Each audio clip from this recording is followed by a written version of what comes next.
বাংলাদেশের আকাশপথে কি শুরু হতে যাচ্ছে এক নতুন যুগের সূচনা? একদিকে ঢাকার শাহজালালে চালু হতে যাচ্ছে বহুল প্রতীক্ষিত থার্ড টার্মিনাল, অন্যদিকে কক্সবাজার শুধু পর্যটন শহরই নয়, আন্তর্জাতিক আকাশপথের নতুন গেটওয়ে হতে যাচ্ছে। আর একই সময়ে সরকার কিনতে যাচ্ছে একসাথে 14টি বোয়িং উড়োজাহাজ। এই তিনটি সিদ্ধান্ত নিয়েই নতুন বার্তা দিয়েছেন নতুন সরকারের বেসামরিক বিমান পরিবহন ও পর্যটন প্রতিমন্ত্রী এম রশিদুজ্জামান মিল্লাত। বিএনপি সরকার এই তিনটি বিষয়কে আলাদা করে নয়, বরং একটি বড় মাস্টার প্ল্যানের অংশ হিসেবেই বিবেচনা করছে। একটি পরিকল্পনা যেখানে বাংলাদেশ শুধু যাত্রী পরিবহন করবে না, বরং হয়ে উঠতে পারে পুরো দক্ষিণ এশিয়ার একটি গুরুত্বপূর্ণ এভিয়েশন হাবে। সে লক্ষ্যেই দ্রুততার সাথে কয়েকটা সিদ্ধান্ত হাতে নিয়েছে বর্তমান সরকার।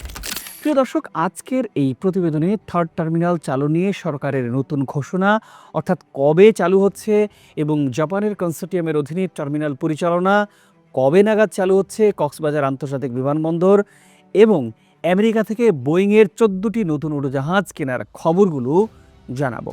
এই তিনটি ইস্যুর ভেতরের বাস্তবতা, সম্ভাবনা ও চ্যালেঞ্জ বিশ্লেষণ করা হবে বিস্তারিতভাবে। আশা করি পুরো আয়োজনে সাথেই থাকবেন।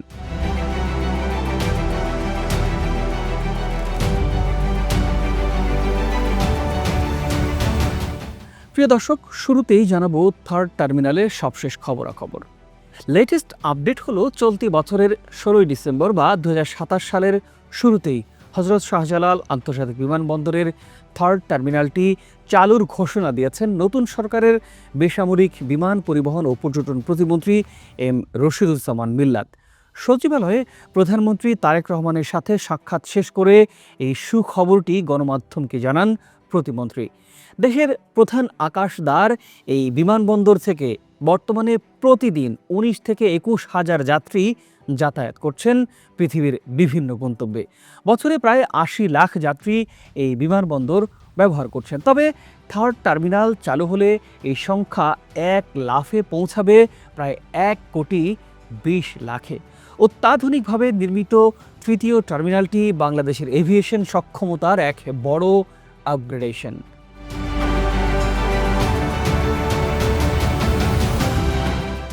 পরিচালনা নিয়ে নানা ধরনের জল্পনা কল্পনা থাকলেও বর্তমান সরকার জাপানি কনসোর্টিয়ামকেই দায়িত্ব দিতে যাচ্ছে।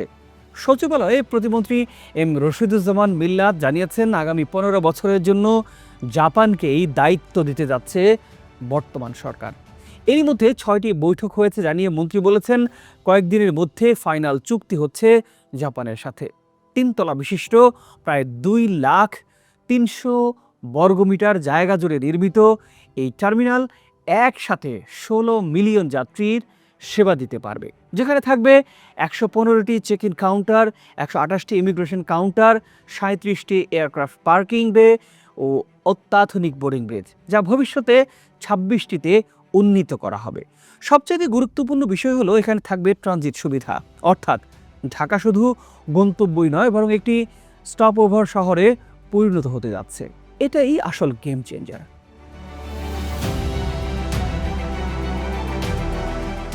তবে বাস্তবতা হচ্ছে, এই প্রকল্পের কাজ প্রায় শেষ হলেও দীর্ঘদিন ধরে চালু না হওয়ার কারণে লস গুনতে হচ্ছে বেবি চোখকে।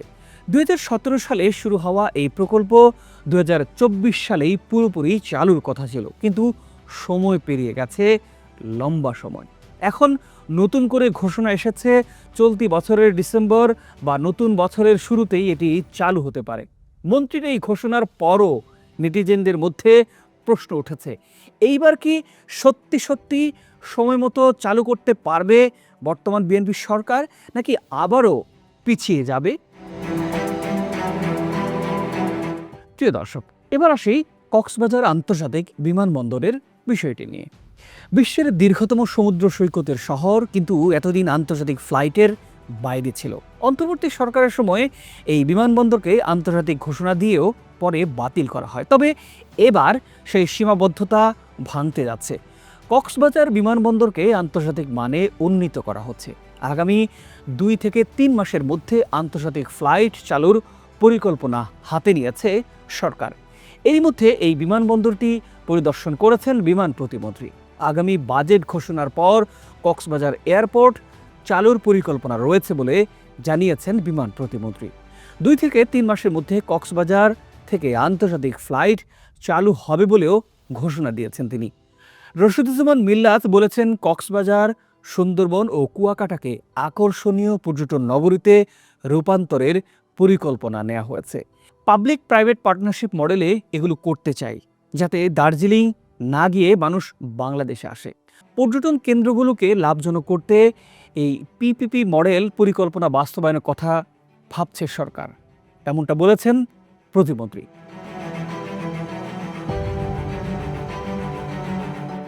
প্রিয় দর্শক, এটা আসলে কেন গুরুত্বপূর্ণ? কারণ পর্যটন মানেই শুধু ভ্রমণ নয়, এটা একটা অর্থনৈতিক ইঞ্জিন। যদি সরাসরি বিদেশি পর্যটক কক্সবাজারে নামতে পারে, তাহলে হোটেল, রিসোর্ট, ট্রান্সপোর্ট সবখানে তৈরি হবে নতুন অর্থনৈতিক চক্র। কিন্তু এখানেই বড় প্রশ্ন, কক্সবাজার কি আসলেই প্রস্তুত? ইনফ্রাস্ট্রাকচার, নিরাপত্তা, আন্তর্জাতিক মানের সার্ভিস, এই সব কিছু কি নিশ্চিত করা গেছে? এবার আসি 14টি বোয়িং কেনার বিষয় নিয়ে। সাম্প্রতিক সময়ে সবচেয়ে গুরুত্বপূর্ণ বিষয় হলো 14টি বোয়িং উড়োজাহাজ কেনার সিদ্ধান্ত। কারণ ইরান, আমেরিকা, ইসরায়েল যুদ্ধের প্রেক্ষিতে যে জ্বালানি সংকট তৈরি হয়েছে, সেটি আগামী দিনে অর্থনীতিকে কোথায় টেনে নিয়ে যায় তা এখনই বলা যাচ্ছে না। এটা শুধু একটি বাণিজ্যিক সিদ্ধান্তই নয়, এটা একটা কৌশলগত সিদ্ধান্ত। কারণ এখানে জড়িত আছে 2 জায়ান্ট, মার্কিন বোয়িং ও ইউরোপীয় এয়ারবাস। বহুদিন ধরে এই 2 কোম্পানির মধ্যে প্রতিযোগিতা চলছে, একদিকে যুক্তরাষ্ট্র, অন্যদিকে ইউরোপ। বাংলাদেশের এই সিদ্ধান্ত শুধু বিমান কেনাই নয়, বরং একটি কূটনৈতিক ভারসাম্য রক্ষা। একদিকে বোয়িং থেকে 14টি বিমান কেনা হচ্ছে, অন্যদিকে এয়ারবাস থেকে লিজ নেয়ার আলোচনা চলছে। অর্থাৎ সরকার মিশ্র বহর কৌশলে এগিয়ে যাচ্ছে। এতে সুবিধা আসলে কি? একাধিক উৎস থেকে বিমান থাকলে রিস্ক কম, অপারেশনাল ফ্লেক্সিবিলিটি বাড়ে। মন্ত্রী বলেছেন, বোয়িং থেকে 14টি বিমান কেনা এবং কিছু বিমান লিজ নেয়ার ব্যাপারে মন্ত্রণালয় কাজ চালিয়ে যাচ্ছে।